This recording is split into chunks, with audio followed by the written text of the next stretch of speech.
everybody, and welcome back to another episode of 5 Minute Gaming News, the show that's wishing you a happy Mario Day, because of March 10th. You know, you're a nerd. On that topic of our favorite plumber, we got an announcement today from Jeff Keighley's Twitter, of all places, that Super Nintendo World is opening in 2023 at Universal Studios Hollywood. And that's pretty cool. I'm definitely going to go check it out. But I was talking with our lovely editor today, Mari, who is definitely watching this right now. Have you heard about the Japanese one? Since it opened, they had a big thing, and everyone seemed hype on it, and then silence. What happened with that?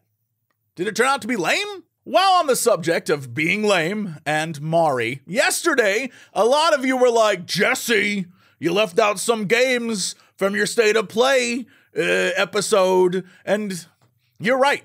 I even goofed on some names, which Mari had to edit, and yeah, I don't know. Look, I want to say I was playing 5D chess with y'all to get you to comment on it so the algorithm would pick it up, and then really I was just distracted by that damn sexy robot. While we were all hyped about the good parts of State of Play yesterday, Axios was reporting on the bad parts of PlayStation. Last November, Emma Maggio, a former IT security analyst at PlayStation, filed a discrimination lawsuit against PlayStation for wrongful termination when she complained to the company on behalf of all women working for them and their poor treatment. Sony, of course, like all companies these days, responded by asking the court to toss out the lawsuit. And so, yesterday, 8 more women, former and current employees of PlayStation, have added their accounts of sexist treatment in what will be a proposed class action lawsuit against the company. The women involved describe everything from demeaning comments to unwelcome advances, being passed over for promotion, and ignored when offering ideas. The new accusations cite moments like during a calibration session, which I guess is when they consider staff for senior roles.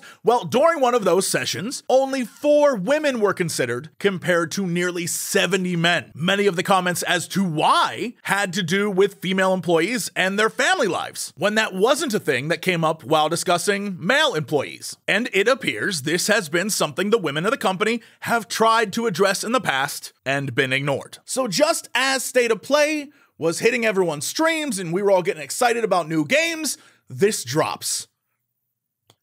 It's not a good look, PlayStation. Not at all. And while we're here talking about terrible things companies do, it wouldn't be a complete episode without a check-in with our favorite douchebag, Bobby Kotick. The Wall Street Journal reports that the United States Justice Department and Security and Exchange Commission, the SEC, is investigating Fox co-founder Barry Diller, son of fashion designer Diane Furstenberg, Alexander von Furstenberg, and music executive David Geffen for insider trading. Now, if you don't know what insider trading is, it's trading of a company's stocks by people with access to confidential or non-public info about the company. Basically taking advantage of insider information to buy or sell stocks to save or make money. It's a big no-no and considered a breach of your fiduciary duty, which, for definition's sake, is basically acting in the best interests of the stockholders in this example. Most famously, at least in the cultural ethos of today, Martha Stewart was sent to jail for insider trading in the early 2000s. This time, the allegations center around the 3 men buying $108 million in Activision Blizzard shares just days before Microsoft announced it was buying the company. They made $60 million off the deal. So you can probably see why this would set off some alarms. Especially, and here's the fun part, since Barry Diller served alongside Activision CEO Bobby Kotick on the Coca-Cola board of directors. Diller has often referred to Kotick as a longtime friend. Diller is in turn friends with Geffen and married to von Furstenberg's mother. So it should all be coming together in your head right now. Math flying across the screen. It makes perfect sense why they would want to look into this. And sure, Diller said, well, we were just very lucky. But like, come on. Lucky enough to invest $108 million in a company that has multiple lawsuits being filed against it? Sure.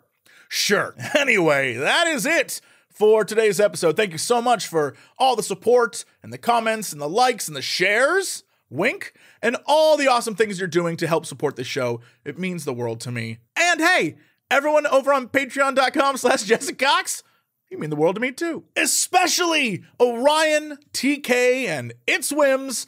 Thank you so much.